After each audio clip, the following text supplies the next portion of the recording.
שלום, אנחנו לומדים תלמוד 10 הספירות, חלק א', אנחנו בפרק ב'. Bonjour, nous lisons à partir de l'étude des 10 séphirotes, la partie 1, le chapitre 2, l'article 2.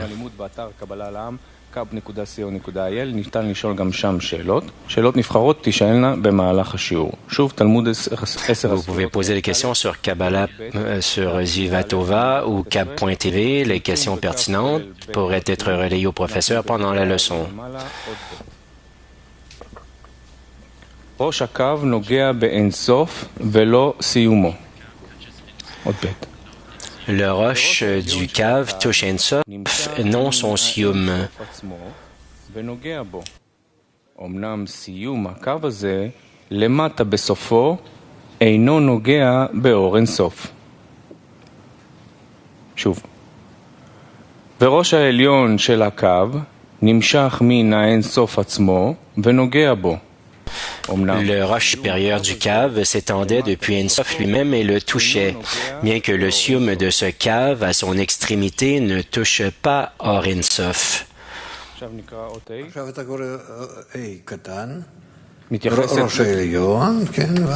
Maintenant, tu lis le petit article 5 dans Or Pnimi qui porte sur le roche supérieur et tu continues avec les autres articles suivants.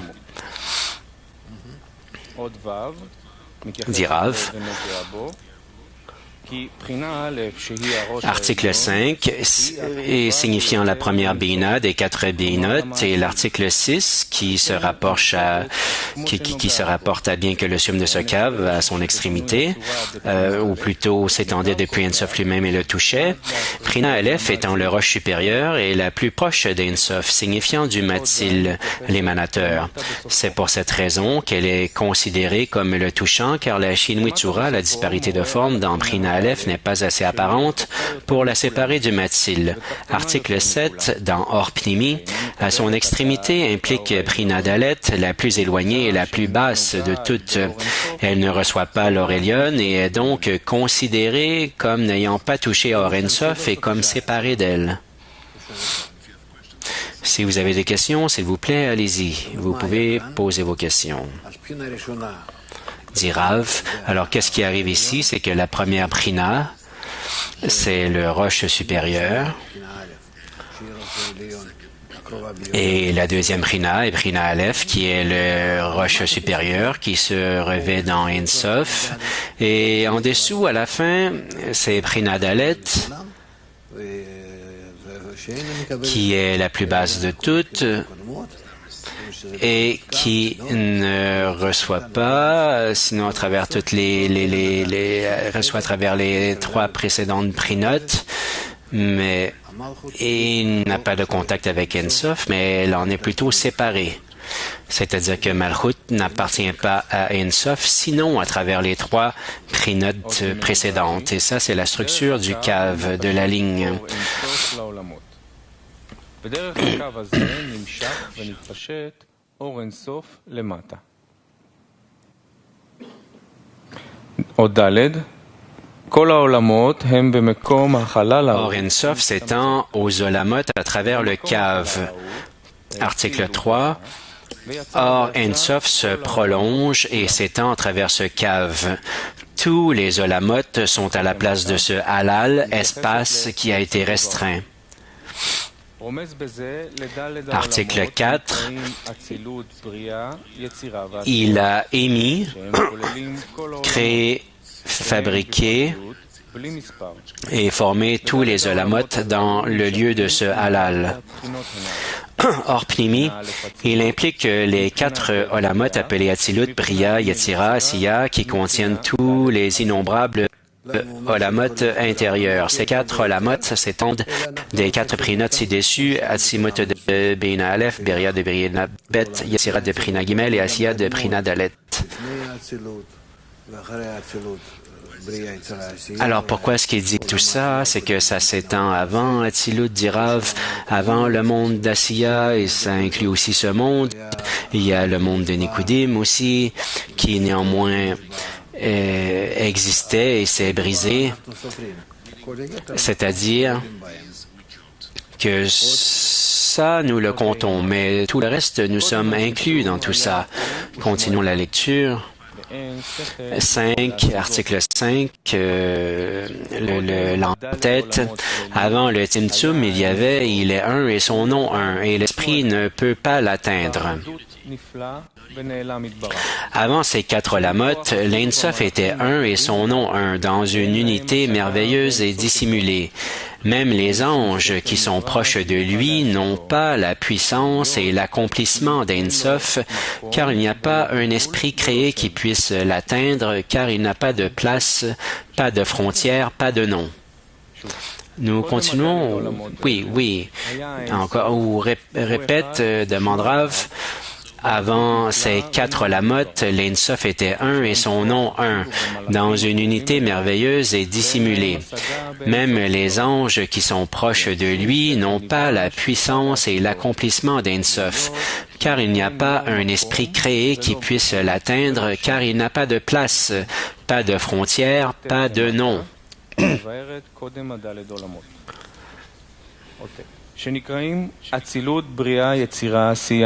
Nous poursuivons avec Or Pnimi, petit article 9, appelé Atzilut, Bria, Yetzira, Asiya, qui contiennent tous les Olamot. Avant tout cela, c'est-à-dire avant le Tzimtzum, ces 4 prinotes étaient considérées comme étant l'une au-dessus de l'autre, mais comme une unité simple.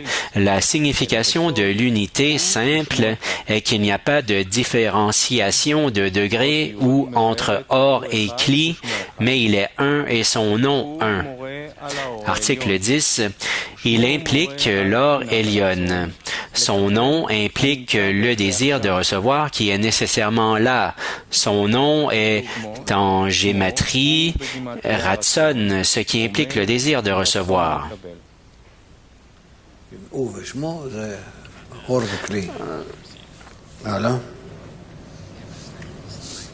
Son nom, c'est la lumière et le Kli, précise Rav. Nous continuons. Petit article 20. Cela signifie que maintenant, après la création des Olamot, même les anges qui sont spirituellement les créations les plus proches n'ont pas encore été atteints dans Ein Sof.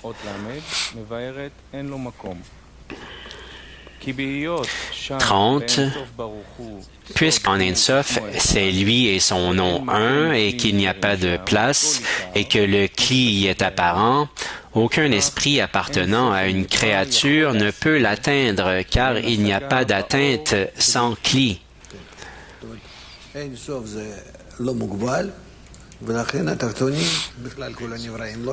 Ein Sof n'est pas limité, dit Rav, et par conséquent, les inférieurs en général ne peuvent pas atteindre ce qui s'y trouve, mais à l'avenir, après la fin de la correction, il se pourrait que oui, mais pour l'instant, bien sûr que non. Parce que nous sommes limités, alors nous saisissons tout avec des frontières et Ein Sof, elle ne connaît pas de frontières.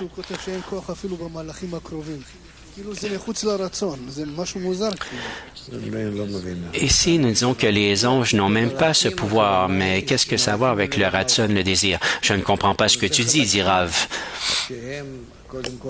Melachim, les rois viennent du mot Malchut et ce sont des parties qui n'ont pas de libre choix. Ce ne sont pas des créatures comme nous ayant un mauvais penchant et il est écrit à ce propos ici et là et dans le Zohar et d'autres endroits et par conséquent, ils n'ont pas d'atteinte. Une atteinte, c'est seulement chez les personnes qui ont un libre choix et qui travaillent en 3 lignes. Et par conséquent, ils peuvent atteindre dans la foi au-dessus de la raison, c'est-à-dire dans le don au-dessus de la réception. Alors, ils peuvent là atteindre ce qui arrive dans les mondes. Et comme dans les mondes, vous avez des degrés, et la droite, la gauche, le milieu et aussi des âmes et de l'homme qui inclut la gauche, la droite et le milieu. Et dans la mesure où il y a une adaptation, une adéquation entre l'âme de l'homme et les mondes, alors dans cet endroit, dans ce degré, C'est-à-dire que c'est là qu'il peut atteindre cet endroit parce qu'il y a une connexion entre la première structure et la structure des mondes dans ce degré. Tandis que les anges, les Mélachim, n'ont pas cela. Ils n'ont pas la gauche, ils n'ont pas de ligne gauche. Les Mélachim sont la force d'Assadim. Et il n'y a pas d'atteinte là, il n'y a pas de mauvais penchant, il n'y a pas de travail spirituel là. C'est simplement les parties de Malchut. Oui, mais dans Ein Sof, comme il le décrit ici, il n'y a pas d'ange, il n'y a pas d'ange du tout. Dans Ein Sof, il n'y a rien que la lumière qui remplit tous les désirs dans Ein Sof, dit Rav. Mais pourquoi est-ce qu'il mentionne les anges s'il n'y a pas d'anges? Il veut dire que dans Malchut, qui est sous Ein Sof, qui veut dire qu'il n'y a pas de connexion à Ein Sof, dans Ein Sof, il n'y a pas de connexion avec qui que ce soit. Même pas avec les Mélachim. Qu'est-ce que ça veut dire? Ça veut dire que dans l'homme, dans les âmes, pour sûr, disons que ils n'appartiennent pas à ce qui se passe là et ils sont plus justes que méchants. Mais les anges ne changent pas, ils demeurent toujours les mêmes parce qu'ils n'ont pas le mauvais penchant. Alors ils ne peuvent tomber nulle part, ils n'ont même pas l'aptitude de chuter. Mais ils n'ont pas de place dans Ein Sof non plus. D'accord? Alors, continuons avec Istaklut Pnimit, réflexion intérieure.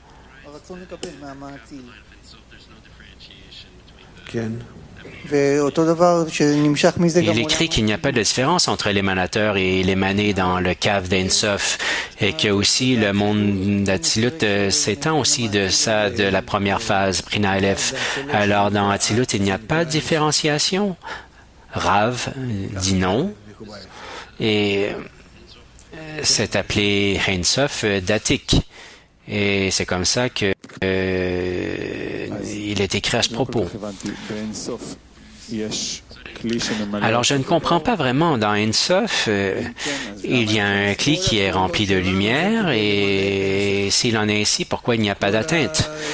Toutes nos actions sont afin de remplir Ein Sof, dit Rav.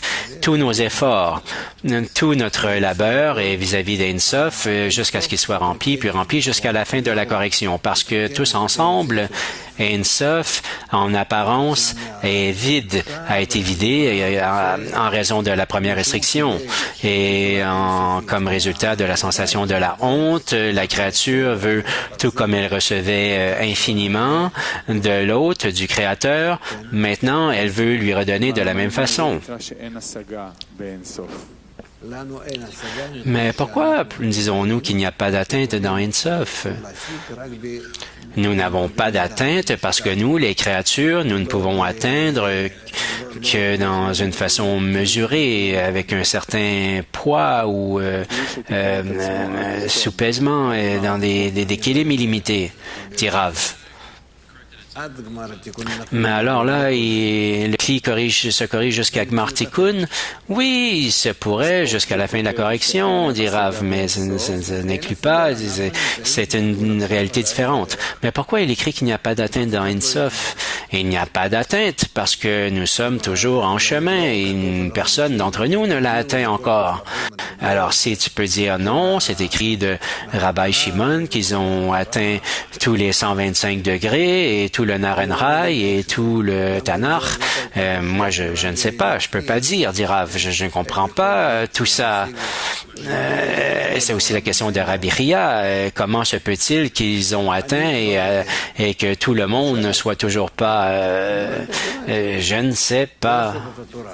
Alors, on peut dire ici, non, Ce n'est pas comme les secrets de la Torah, c'est des secrets qui m'appartiennent et que je ne connais pas tous. Moi, je te le dis. Oui, mais j'aimerais simplement savoir si Ein Sof, c'est une description d'une correction complète. C'est une correction complète, oui, dit Rav. À la fin de Gmar Tikkun, c'est individuel ou général?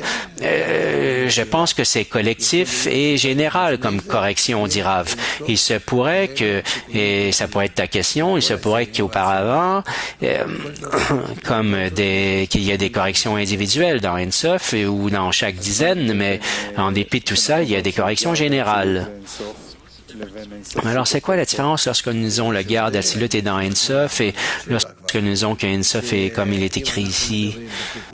Il y a une différence, dit Rav, et je vais te le dire, c'est vraiment une question. C'est-à-dire que lorsque nous parlons de la correction dans un processus de ces degrés, alors c'est suffisant pour nous pour faire des corrections jusqu'au garde d'Atzilut. Le roche d'Arerenpin est appelé Ein Sof.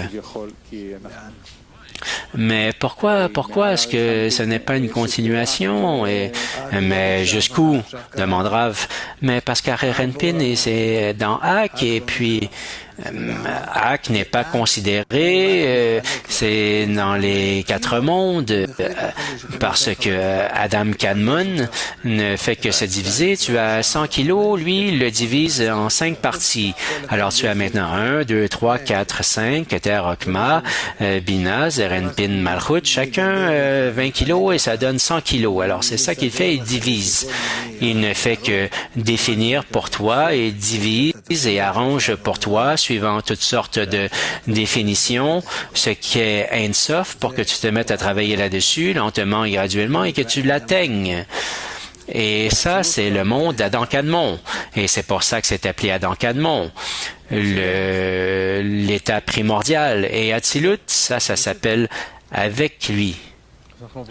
D'accord? Alors continuons. Nous continuons avec Istaklut Pnimit, réflexion intérieure.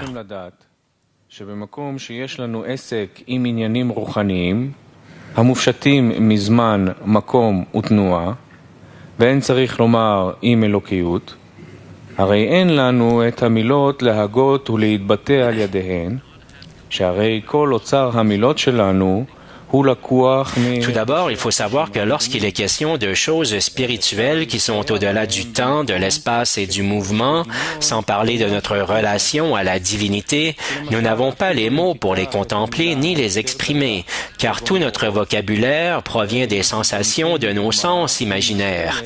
Comment donc est-ce possible de les utiliser là où le sens et l'imagination ne gouvernent pas?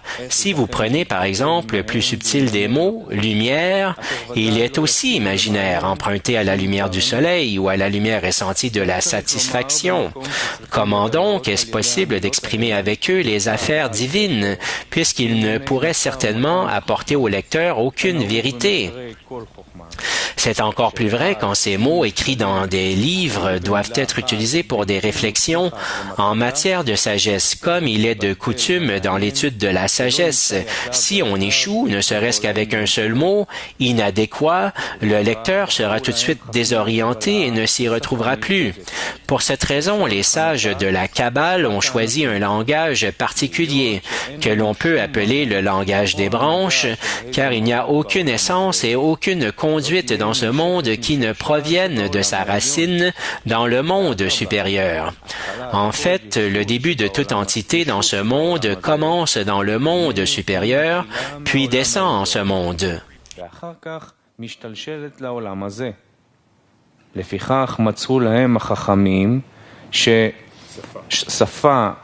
Ainsi, les sages ont trouvé un langage adéquat, sans trop de peine, grâce auquel se transmettre leur réalisation ou leur atteinte oralement ou par écrit, de génération en génération.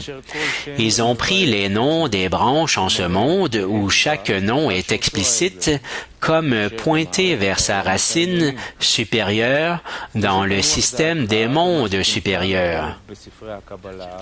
Ceci devrait apaiser votre esprit quant aux expressions étonnantes que l'on trouve fréquemment dans les livres de Kabbale, qui sont parfois étrangères à l'entendement humain. c'est qu'après avoir choisi ce langage pour s'exprimer, c'est-à-dire le langage des branches, ils ne peuvent plus écarter une branche à cause de son degré inférieur et ne pas l'utiliser pour exprimer le concept désiré, et ce tant qu'il n'y aura en notre monde une autre branche pour la remplacer.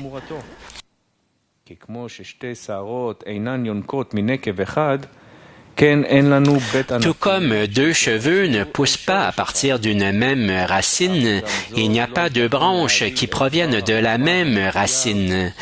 Il est donc impossible d'éliminer un élément de la sagesse qui doit être exprimé par cette expression inférieure. Une telle perte amènerait une faille et de la confusion dans tout le spectre de la sagesse, car il n'y a pas d'autre sagesse dans le monde où les éléments soient aussi interconnectés selon le principe de cause à effet que la sagesse de la Kabbale, où les éléments sont connectés et reliés les uns aux autres du début à la fin, comme une seule et longue chaîne.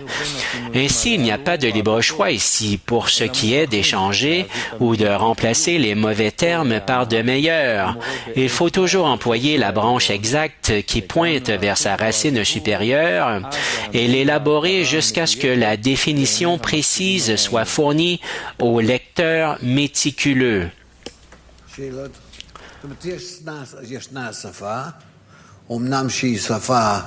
Des questions demandent-Rav, c'est-à-dire qu'il y a un langage, même si ce n'est pas un langage spirituel, c'est un langage corporel que nous prenons de ce monde, toutes sortes de noms, mais parce que ce qu'il y a en ce monde, c'est la racine de tout dans la spiritualité, alors nous pouvons dire, par exemple, un crayon. Et s'il y a un crayon au-dessus, je l'appelle crayon. Et au-dessus, je vais dire un crayon en haut. Mais c'est un nom que je prends de ce monde. Et c'est comme ça avec chaque chose. Tout ce qu'il y a en haut, il y a aussi en bas.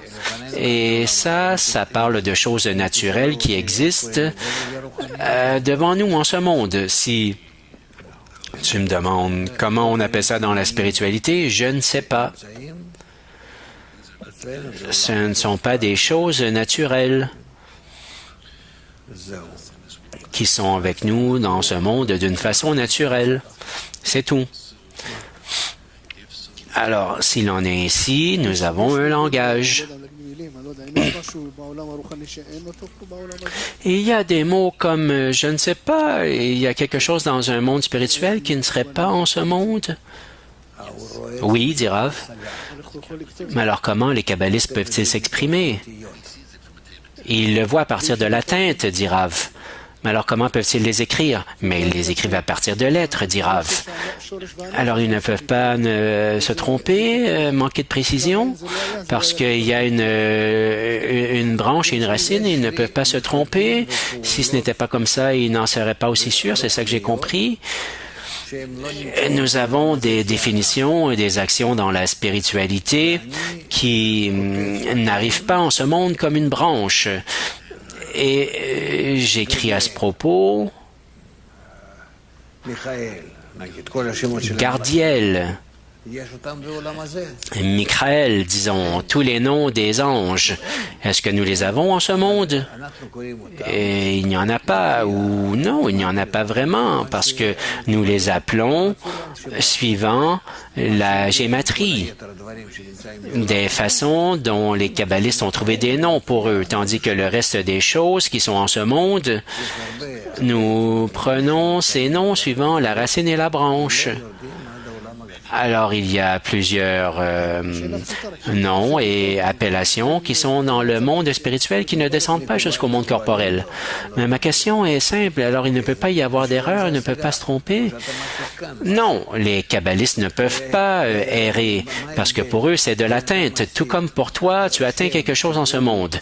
Alors, quelle est la différence entre ce que tu as atteint et tu nommes et ce qui opère dans le monde d'Atzilut ou Bria, disons? Et tu atteins ce qui se passe dans tout le reste, dans les mondes inférieurs et même en ce monde. Alors, quelle est la différence? Pour un kabbaliste, ce n'est pas important. La chose la plus importante, c'est la racine et la branche. Mais il est écrit ici qu'il pourrait y avoir une erreur s'il n'y avait pas de branche et de racine. Oui, alors ne remplace pas les noms, c'est ça qu'il dit. Parce que ce que les kabbalistes définissent, ils le définissent à partir de l'atteinte et c'est tout. D'accord? Continuons.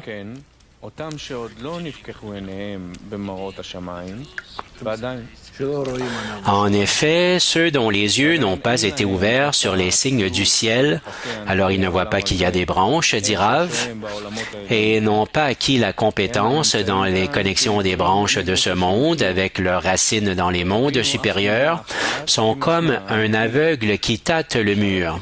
Ils ne comprennent aucun mot dans son sens véritable, car chaque mot est le nom d'une branche par rapport à sa racine. Sauf s'ils reçoivent l'interprétation d'un sage authentique qui offre de leur expliquer dans le langage parlé, ce qui est forcément comme une traduction d'un langage à un autre, c'est-à-dire du langage des branches au langage parlé. Ce n'est qu'alors qu'ils seront capables d'expliquer les termes spirituels tels qu'ils sont. C'est pourquoi j'ai œuvré dans ce commentaire pour expliquer les 10 séphirotes comme le divin sage, le Hari, nous les a enseignés dans leur pureté spirituelle, dépourvus de tout terme tangible, pour qu'un novice puisse approcher la sagesse sans échouer dans la matérialisation ou l'erreur. La compréhension de ces 10 séphirotes permettra d'observer et de mieux appréhender les autres aspects de cette sagesse.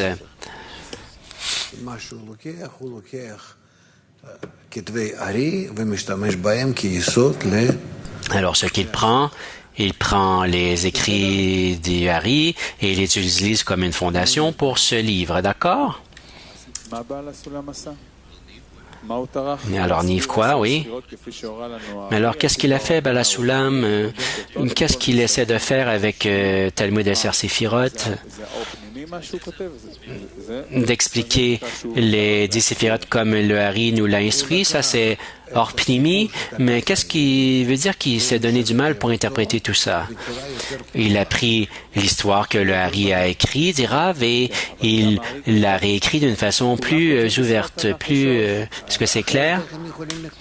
Oui, mais le Hari, il a écrit aussi avec des branches et des racines Mais sinon, comment pourrait-il écrire? Il nous l'a dit. C'est pour ça que les kabbalistes ont trouvé tu peux écrire à propos des mondes dissimulés avec des mots qui...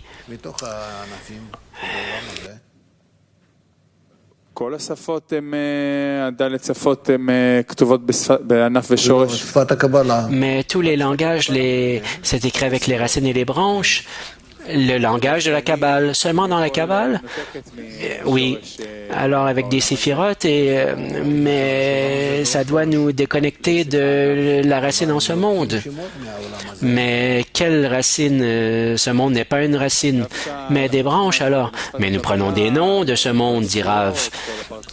Mais le langage de la Kabbale, il y a les séphirotes, tous les partsufim, et il n'y a pas d'attitude vis-à-vis des branches en ce monde.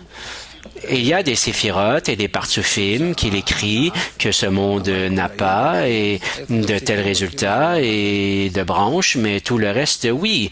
Et lorsqu'ils en ont besoin, ils prennent à partir de ce monde. Mais disons que le langage du Midrash, c'est un langage de...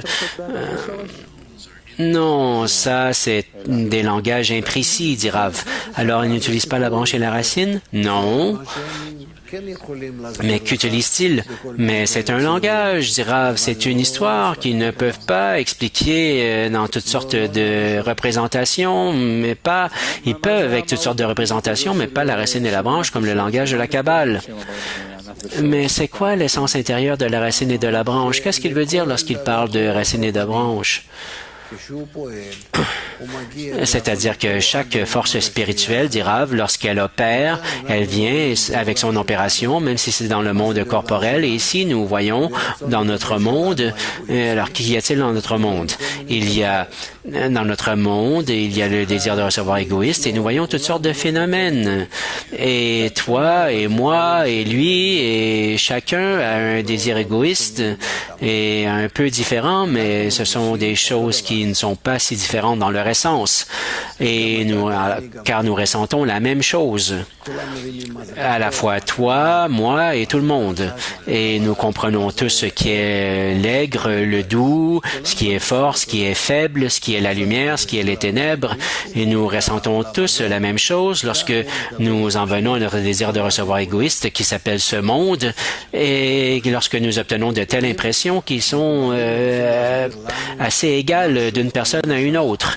Mais si les kabbalistes veulent maintenant nous décrire quelque chose au-dessus de l'âme, alors là, ils disent que il y a un désir de recevoir et qui est dans le monde spirituel, tout comme en ce monde. Un monde spirituel. Il a aussi des mains, des pieds, toutes les parties qui existent dans le corps matériel. Il y a aussi un corps spirituel. Et ce corps spirituel s'appelle une âme parce qu'elle ne travaille qu'afin de donner et notre corps matériel lui est comme une bête. C'est-à-dire qu'il n'est même pas afin de recevoir, c'est vraiment comme une bête. Alors c'est ça qui nous est expliqué ici. Alors maintenant, nous pouvons comprendre que oui, l'âme a des mains, des pieds, toutes sortes d'actions. Et il y a une attitude entre les âmes, tout comme c'est avec nous, entre les gens.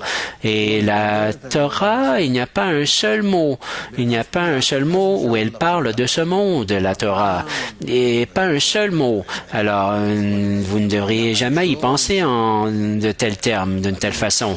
Abraham, Adam Arichon, même Babylone et Rome et la Grèce et tout ce que vous voulez, tout ce qui est écrit dans la Torah, il n'y a pas un seul mot là qui traite de ce monde. C'est pour ça que nous l'appelons saint ou sainte. Et même s'il vous semble à vous que c'est une histoire comme un roman, mais alors un roman romantique ou historique. Mais d'où prennent-ils les mots? Les kabbalistes demandent Rav. Mais le Midrash et ainsi de suite. Mais le Midrash, il y a la Torah qui est le langage des branches et il y a le Midrash. Mais ça, c'est quoi les mots et les branches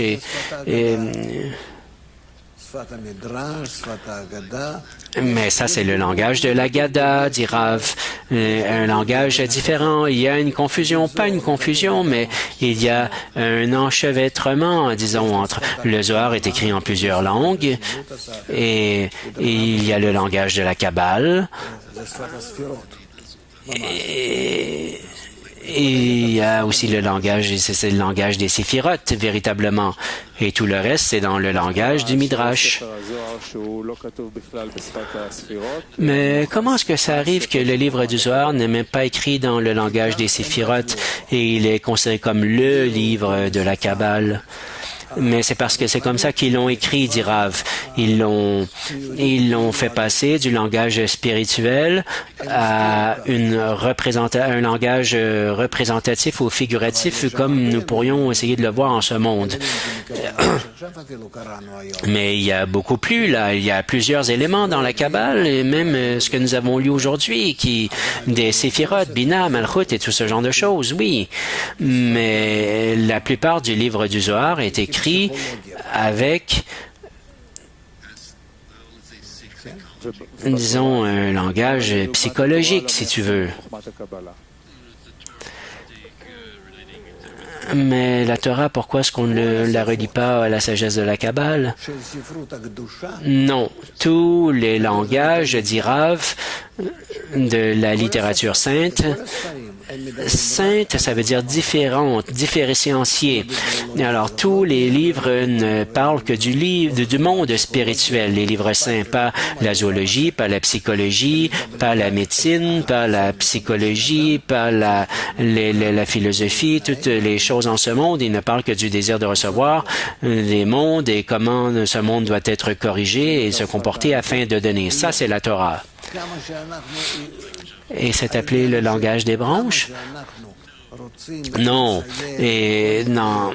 C'est-à-dire que dans la mesure où nous voulons définir différents phénomènes qui sont dans le désir de recevoir et afin de donner, alors là, il y a 4 langages qui sont Aleph, Bet, Gimel, Dalet, Yud, Ke, Vav, Ke, et dans lesquels nous pouvons d'une telle façon commenter, insinuer, interpréter ce qui arrive dans cette direction à travers ces 4-là. Mais ils ne parlent tous que d'action spirituelle. Mais le langage des séphirotes, c'est appelé des branches.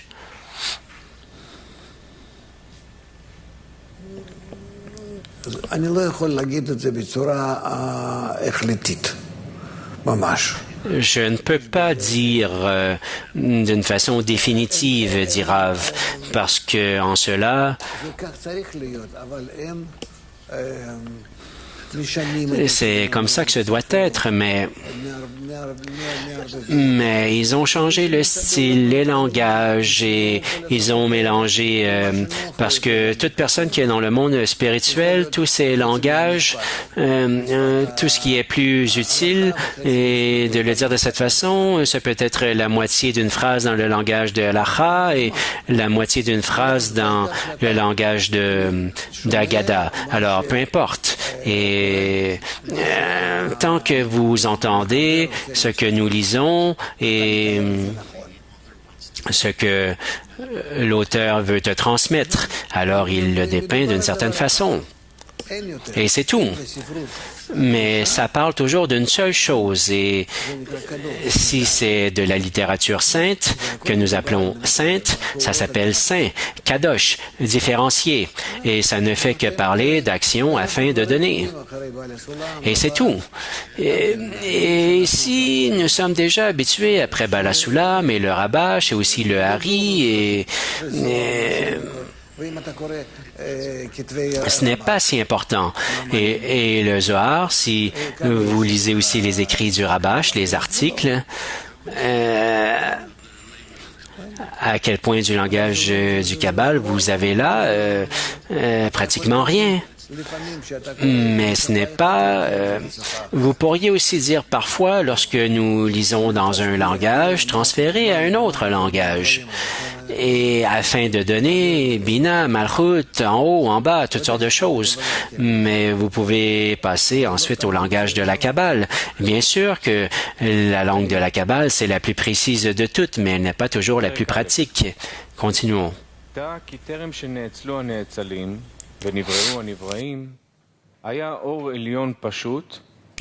Chapitre 1 dans Istaklut Pnimit. Sachez qu'avant que les Netzalim, les êtres émanés, n'aient émané et que les créatures ne soient créées, une simple lumière supérieure remplissait toute la réalité. Ces mots nécessitent une explication. Comment pouvait-il y avoir une réalité que la lumière simple remplissait avant que les mondes n'eussent émané? Il en va de même avec la création de la restriction, Timtum, du désir, Bratson, afin de mettre en évidence la perfection de ses actions, ce qui peut être perçu comme s'il y avait déjà là un certain manque. La question du point médian qui est en lui où le Timtum se fait est aussi très troublante, car nous avons déjà dit qu'il n'y avait là ni début, roche, ni fin, sauf. Alors comment pourrait-il y avoir un milieu? En effet, ces choses sont plus profondes que la mer et je dois par conséquent les interpréter longuement. Et il donne un exemple du Hari et il continue de cette façon, dit Rav. Mais il n'y a pas une seule chose dans la réalité qui ne soit inclus dans l'infini. Tout ce que nous atteignons de façon inversée se trouve en lui selon le principe de un, unique et unifié. Article 1.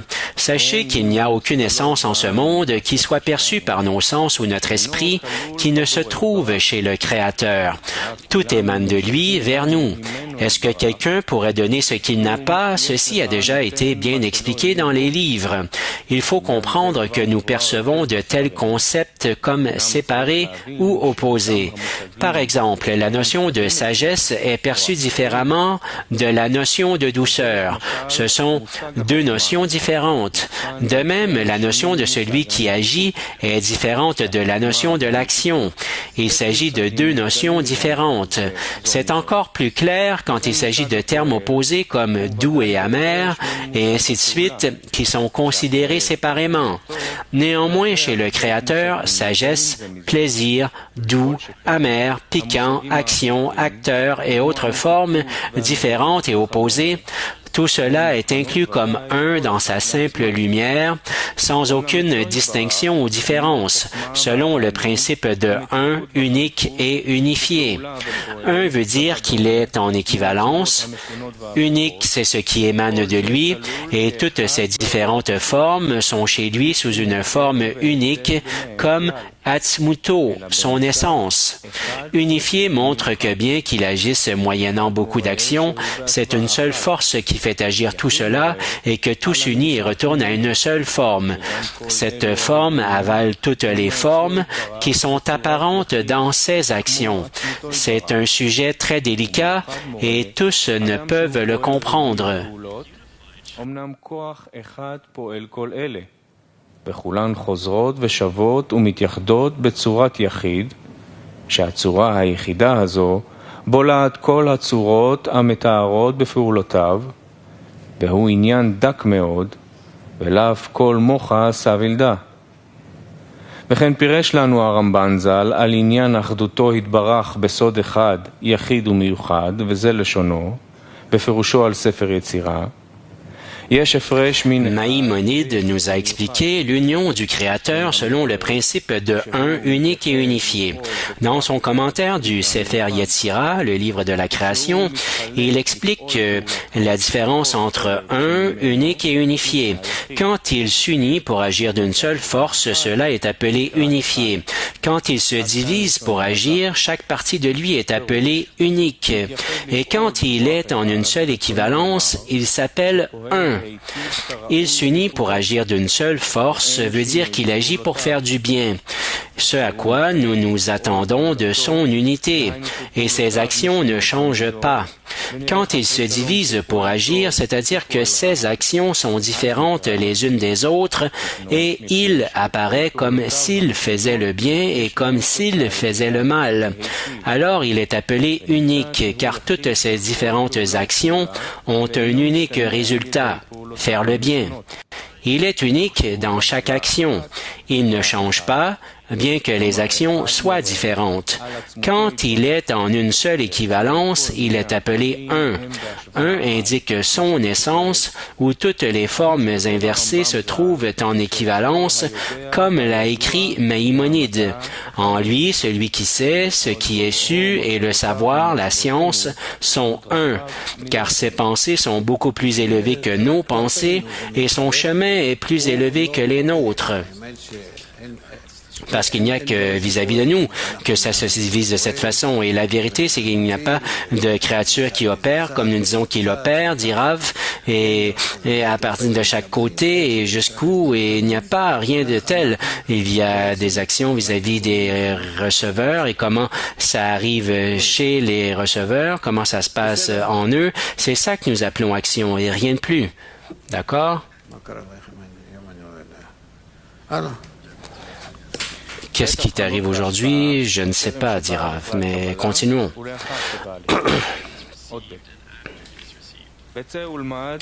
Il y a deux façons de donner, avant d'avoir atteint la réception et après après avoir atteint la réception. 2. Apprend de ceux qui mangent la manne. La manne est appelée le pain du ciel, car elle ne s'est pas matérialisée par son revêtement en ce monde. Les sages ont dit que chacun y trouvait le goût qu'il désirait. Il est donc évident qu'il y avait en elle ces formes opposées, c'est-à-dire que pour l'un, son goût était doux, pour l'autre, il était piquant et amer. Donc la manne avait ces deux goûts opposés ensemble, car on ne peut donner ce qu'on n'a pas. Comment est-ce alors possible d'avoir deux choses opposées en même temps? Ce pain est certainement simple et dénué des deux goûts, et seulement inclus en eux, pour que celui qui reçoit au niveau matériel puisse y distinguer le goût qu'il veut. Vous pouvez ainsi comprendre toute chose spirituelle qui est elle-même unique et simple, bien qu'elle renferme toutes les multiples formes du monde. Quand elle est reçue au niveau matériel et limité, celui qui la reçoit lui donne une forme parmi toutes les formes qui sont unies dans cette essence spirituelle. ולפי זה יש להבחין תמיד בהשפעתו יתברך בית בחינות. האלף היא צורת מהות השפע העליונה, טרם ביאתה לכלל קבלה. Il faut donc toujours voir deux discernements dans le don du Créateur. Le premier est la forme de l'essence de l'abondance spirituelle avant d'être reçue, quand elle est encore une lumière simple et intégrale. Le deuxième est après la réception de l'abondance, lorsqu'elle prend une forme séparée et partielle selon la qualité de celui qui la reçoit. Alors disons que nous avons une lumière blanche, dit Rav, suivant selon comment le receveur l'aperçoit à travers ses lunettes. Le receveur différencie toutes sortes de formes différentes. Mais ce n'est pas que c'est dans la source. La source est toujours simple et c'est le bon qui fait le bien. Alors, suivant celui qui reçoit, c'est comme nous l'apprenons dans la foi, dans l'entrée dans la foi au-dessus de la raison. C'est-à-dire que dans la raison, nous voyons ceci et cela. Il y a des milliers d'états différents. Il y a toutes sortes de sensations différentes, souvent des sensations qui sont désagréables. Et nous disons, ah, d'accord, c'est notre monde, c'est sombre, c'est mon état sombre, mais d'où est-ce que ça vient? Ça vient de la lumière blanche. Alors, comment est-ce que je dois atteindre la lumière blanche? Je dois m'élever au-dessus de ce que je ressens. Ils disent qu'ils ont des yeux mais ne voient pas, et ça, je le vois suivant ce qui est perçu en moi, tous ces états méprisables, mais au-dessus, je vais maintenant en venir à connaître qu'il n'y a rien hormis lui, qu'il est le bon qui fait le bien, d'une telle façon qu'il est toujours le bon qui fait le bien. Et ça, c'est sans aucune implication du moi dans tout ça, sans aucun de mes récipients qui dépeint tout ce blanc avec toutes sortes de couleurs et qui dit que ce n'est pas correct. Alors, il y a une raison et que ça m'arrive comme ça ici, qu'il y a la foi au-dessus de la raison à laquelle je m'élève au-dessus de mes kélim et je veux adhérer au supérieur et me ressentir comme le supérieur. Et ça, c'est exactement la chose que nous étudions ici. C'est clair, oui? Vous ne demandez pas, mais nous continuons. Je ne sais pas qu'est-ce que je devrais faire, mais continuons. Et je ne vois pas aussi qu'à partir du Cliolami, nous n'avons pas de questions non plus.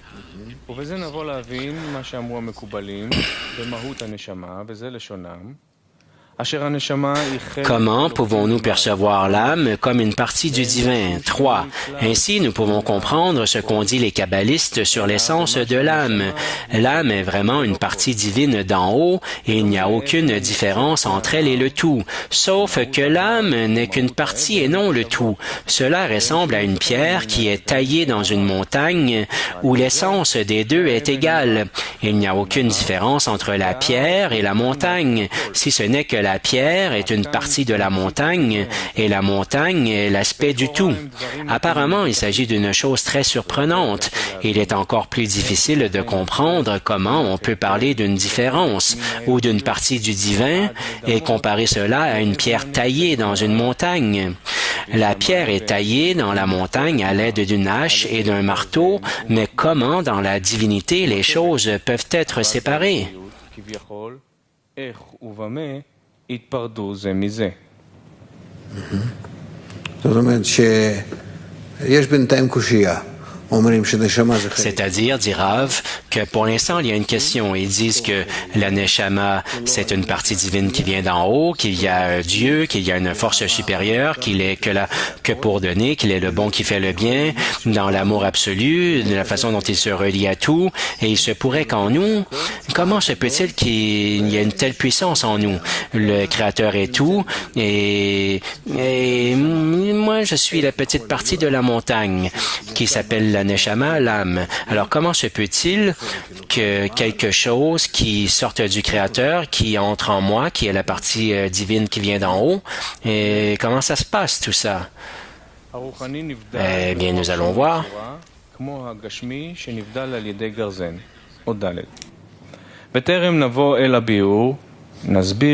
La spiritualité est séparée par la disparité de forme comme la matérialité peut l'être par une hache.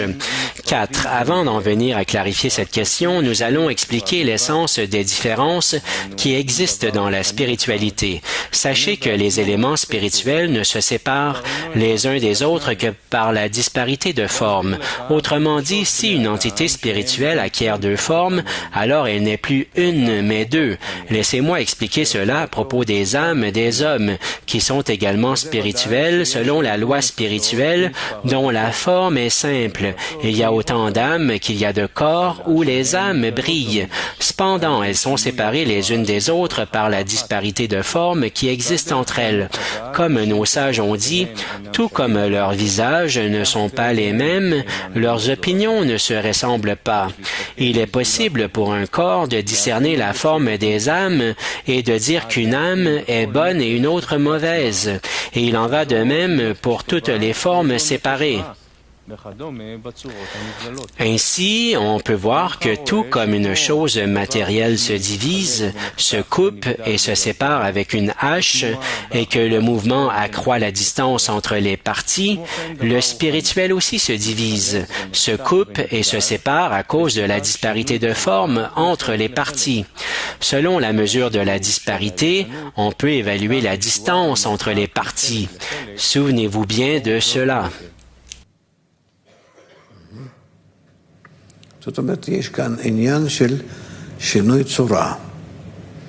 C'est-à-dire, dit Rav, qu'il y a une question de disparité de forme ici.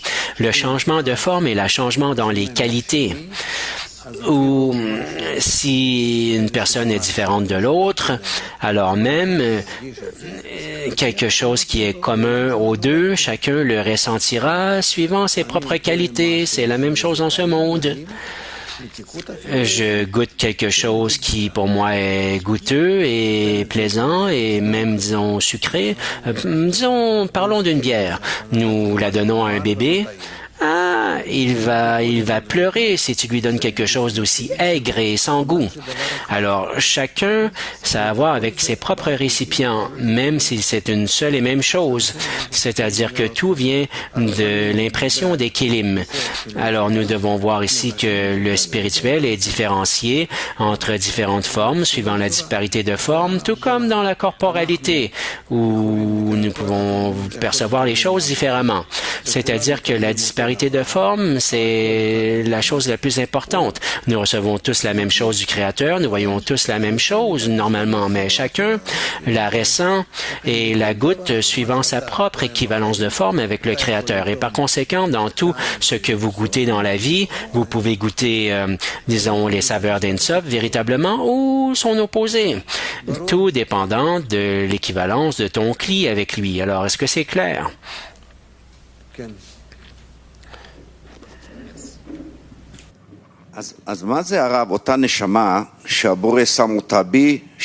Mais alors, c'est quoi la Neshama, l'âme que le Créateur a placée en moi, qui fait partie de lui? Et comment est-ce que ça se différencie? Tu as l'aptitude, dit Rav, à partir de tes désirs, d'atteindre l'équivalence de forme avec le Créateur, et alors là, dans tes désirs, tu vas recevoir un remplissage, tout comme le Créateur. Et c'est la même chose, mais là, tu auras l'adhésion avec lui, dit Rav. Oui, tu auras une partie divine qui vient d'en haut. Et il y a une différence entre l'être créé. Certainement qu'il y a une différence, dit Rav. Et suivant l'effort que la créature fait, dans quelle équivalence de forme il va en arriver avec le Créateur. Mais cette partie de l'être créé, c'est comme elle ne peut pas... je ne sais pas de quoi tu parles. Tu as une certaine image, tu parles de la créature, dit Rav. Alors moi, je te dis que dans chaque créature, il y a une partie divine qui vient d'en haut et tout dépend de combien cette partie est dans l'identification et l'équivalence avec le Créateur. Mais c'est ça ma question. Et comment chaque être créé peut avoir quelque chose de différent de l'autre? Mais un désir de recevoir différent et par conséquent, ils sont différenciés. C'est pour ça qu'ils sont toutes une seule créature ensemble, dit Rav. Sinon, il n'y aurait vraiment qu'une seule créature s'il n'y avait pas de différence entre eux. Mais ça, la créature, c'est le matériau brut. Mais il y a une différence entre toi et un chat et une souris. Et en quoi? Mais les désirs, mais ils sont aussi des désirs, dit Rav. Peu importe quel genre, mais ce sont des désirs. Alors, il y a une différence. Alors, qu'est-ce que tu demandes? Mais ces désirs entre les êtres créés, ce sont des êtres créés, mais aussi les animaux, ce sont des créatures, et aussi entre toi et ton voisin, dit Rav, et avec tout le monde. Sinon, vous ne seriez qu'un seul corps s'il n'y avait pas de différence. Et par quoi est-ce que tu te différencies de l'autre? Par la disparité de forme, le changement de forme. Et maintenant, nous parlons du changement des désirs. Il doit y avoir une identification avec le Créateur, oui ou non? Et dans la mesure où tu te rapproches de cette forme du Créateur, c'est-à-dire afin de donner, alors tu as un remplissage qui vient conformément. Et si ton désir est à l'opposé du Créateur, alors il te remplit avec l'opposé. Alors, en tout et partout, c'est ce qui arrive. Alors, qu'est-ce qui n'est pas compris ici? Et qu'est-ce que nous faisons? Nous nous engageons dans une méthode qui nous amène à l'identification avec le Créateur et à la fin, nous serons comme lui. Et ça s'appelle que le Créateur se revêt en nous. Alors, c'est quelque chose qui est enseigné? Mais c'est ce que nous apprenons et que nous mettons en pratique, oui. Alors, nous l'acquérons? Oui, oui, dit Rav. C'est tout notre travail. Mais alors, nos désirs ne fait que s'accroître.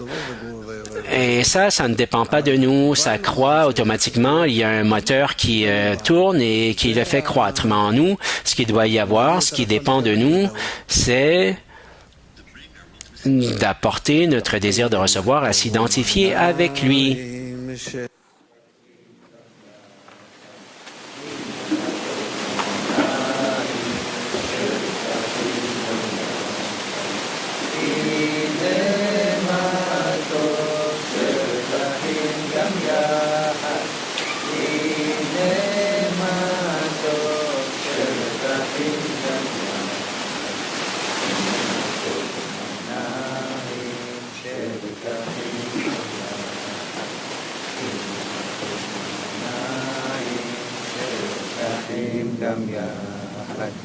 הנה מה טוב שבטחים גם יחד.